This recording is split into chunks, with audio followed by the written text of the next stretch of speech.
राधे राधे। स्वागत है आपका फिर से एक नई वीडियो में। आज मैं आपको सुनाऊंगी देव उठावनी एकादशी की 3 पौराणिक कथाएं। धार्मिक ग्रंथों में दीपावली के बाद आने वाली देव उठावनी एकादशी का बहुत महत्व माना जाता है। इस बार मंगलवार को 12 नवंबर को कार्तिक शुक्ल 11 तिथि पर देव उठावनी एकादशी मनाई जा रही है। इस दिन तुलसी और शालिग्राम जी का विवाह भी संपन्न किया जाता है। तो आइए जानते हैं, आपके लिए विशेष तौर पर प्रस्तुत करेंगे हम अब देव उठावनी एकादशी की 3 पौराणिक कथा कहानियां। तो सबसे पहली कथा है सत्यभामा और रुक्मिणी जी की। भगवान श्री कृष्ण की पत्नी सत्यभामा को अपने रूप पर बड़ा गर्व था। वो सोचती थी कि रूपवती होने के कारण ही श्री कृष्ण जी उनसे अधिक स्नेह रखते हैं। एक दिन जब नारद जी उधर गए तो सत्यभामा ने कहा कि आप मुझे आशीर्वाद दीजिए कि अगले जन्म में भी भगवान श्री कृष्ण ही मुझे पति रूप में प्राप्त हों। नारद जी बोले, नियम तो यह है कि यदि कोई व्यक्ति अपनी प्रिय वस्तु इस जन्म में दान करे तो वह उसे अगले जन्म में प्राप्त होगी। अंत आप भी श्री कृष्ण जी को दान रूप में मुझे दे दो और अगले जन्म में जरूर मिलेंगे। सत्यभामा ने श्री कृष्ण जी को नारद जी को दान के रूप में दे दिया। जब नारद जी उन्हें ले जाने लगे तो अन्य रानियां ने उन्हें रोक लिया। इस पर नारद जी बोले, यदि श्री कृष्ण के बराबर सोना व रत्न दे दो तो हम उन्हें छोड़ देंगे। तब तराजू के एक पलड़े में श्री कृष्ण जी को बिठाया तथा दूसरे पलड़े में सभी रानियां अपने अपने आभूषण चढ़ाने लगी, पर पलड़ा ठस से मस नहीं हुआ। ये देख सत्यभामा ने कहा, यदि मैंने इन्हें दान किया है तो उबार भी लूंगी।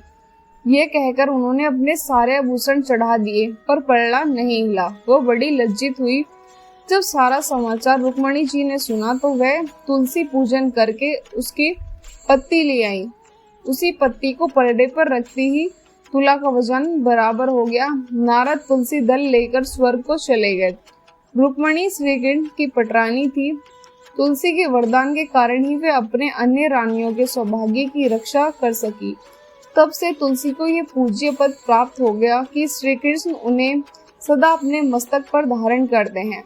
एकादशी को तुलसी जी का विशेष व्रत व पूजन किया जाता। और दूसरी कथा है दानव शंखचूड़ की कथा। देव उठावनी एकादशी की एक प्रमुख कथा शंखचूड़ नामक राक्षस की है। शंखचूड़ ने तीनों लोकों में बहुत ही उत्पात मचाया हुआ था। तब सभी देवताओं के आग्रह करने पर भगवान विष्णु ने उसे राक्षस से युद्ध किया। ये युद्ध कई वर्षों तक चला। युद्ध में वह असुर मारा गया। इसके बाद भगवान विष्णु विश्राम करने चले गए। कार्तिक शुक्ल एकादशी के दिन भगवान विष्णु की निद्रा टूट गई थी। सभी देवताओं ने भगवान विष्णु की पूजा की थी। शिव पुराण के अनुसार पौराणिक समय में दैत्यों का राजा दंभ हुआ करता था। वह बहुत बड़ा विष्णु भक्त था। कई सालों तक उसके यहाँ संतान नहीं होने के कारण उसने शुक्राचार्य को अपना गुरु बनाकर उनसे श्री कृष्ण मंत्र प्राप्त किया। ये मंत्र प्राप्त करके उसने पुष्कर सरोवर में घोर तपस्या की। भगवान विष्णु उसकी तपस्या से प्रसन्न हुए और उसे संतान प्राप्ति का वरदान दे दिया। भगवान विष्णु के वरदान से राजा दंभ के यहाँ एक पुत्र ने जन्म लिया। इस पुत्र का नाम शंखचूड़ रखा गया।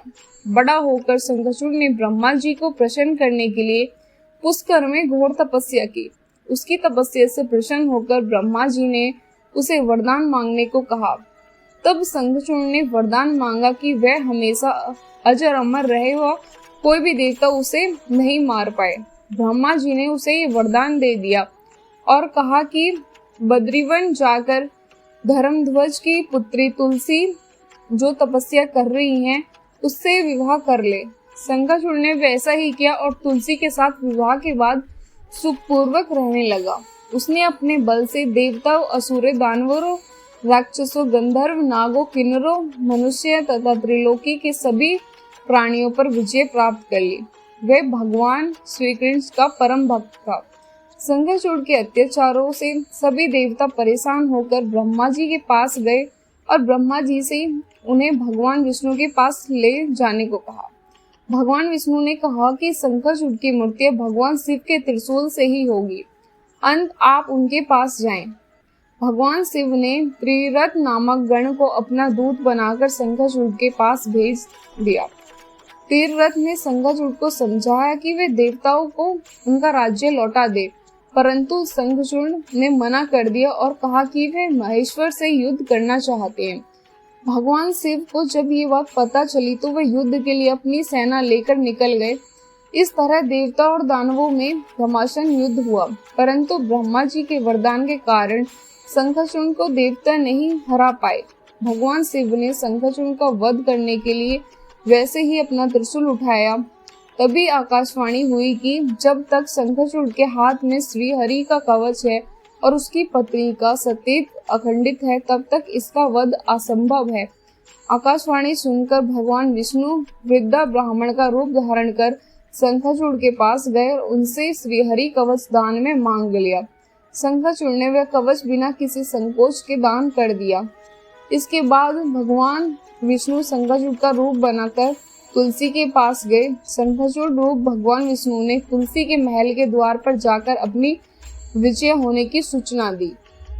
ये सुनकर तुलसी बहुत प्रसन्न हुई और पति रूप में आए भगवान का पूजन किया, वह रमण किया। ऐसा करते ही तुलसी का अस्तित्व खंडित हो गया और भगवान शिव ने युद्ध में अपने त्रिशूल से शंखचूड़ का वध कर दिया। तब तुलसी को पता चला कि वह उनके पति नहीं थे, बल्कि वह तो भगवान विष्णु है। क्रोध में आकर तुलसी ने कहा कि अपने छल पूर्वक मेरा धर्म भ्रष्ट किया है और मेरे पति को मार डाला। अंत में आपको श्राप देती हूँ कि आप पाषाण होकर धरती पर रहे। तब भगवान विष्णु ने कहा, देवी तुम मेरे लिए भारतवर्ष में रहकर बहुत दिन तक तपस्या कर चुकी हो। तुम्हारा ये शरीर नदी रूप में बदलकर मंडकी नामक नदी के रूप में प्रसिद्ध होगा। तुम पुष्पों में श्रेष्ठ तुलसी का वृक्ष बन जाओगी और सदा मेरे साथ रहोगी। तुम्हारे श्राप को सत्य करने के लिए मैं पाषाण शालिग्राम बनकर रहूंगा। गंडकी नदी के तट पर मेरा वास होगा। हिंदू धर्म मान्यता के अनुसार देव प्रबोधनी एकादशी के दिन तुलसी शालिग्राम विवाह करने से अपार पुण्य प्राप्त होता है। इस दिन श्री हरि के निद्रा से जागने तथा भगवान शालिग्राम व तुलसी का विवाह संपन्न करने से समस्त शुभ मांगलिक कार्यों का प्रारंभ हो जाता है। अब मैं सुनाऊंगी आपको तीसरी और आखिरी कथा, भगवान विष्णु की सुंदरी रूप की कथा।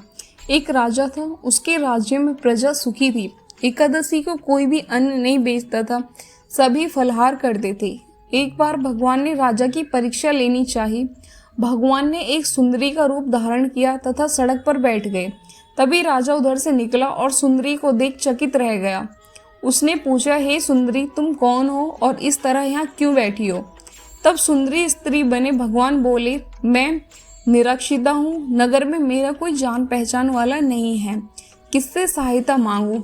राजा उसके रूप पर मोहित हो गया। वह बोला, तुम मेरे महल में चलकर मेरी रानी बनकर रहो। सुंदरी बोली, मैं तुम्हारी बात मानूंगी, पर तुम्हें राज्य का अधिकार मुझे सौंपना होगा। राज्य पर मेरा पूर्ण अधिकार होगा, मैं जो भी बनाऊंगी वो तुम्हें खाना होगा।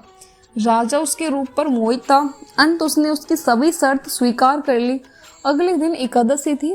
रानी ने हुक्म दिया कि बाजारों में अन्य दिनों की तरह अन्न बेचा जाए।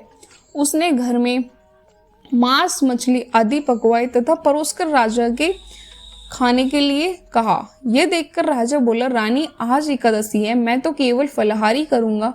तब रानी ने शर्त याद दिलाई और बोली, या तो खाना खाओ, नहीं तो मैं बड़े राजकुमार का सिर काट दूंगी।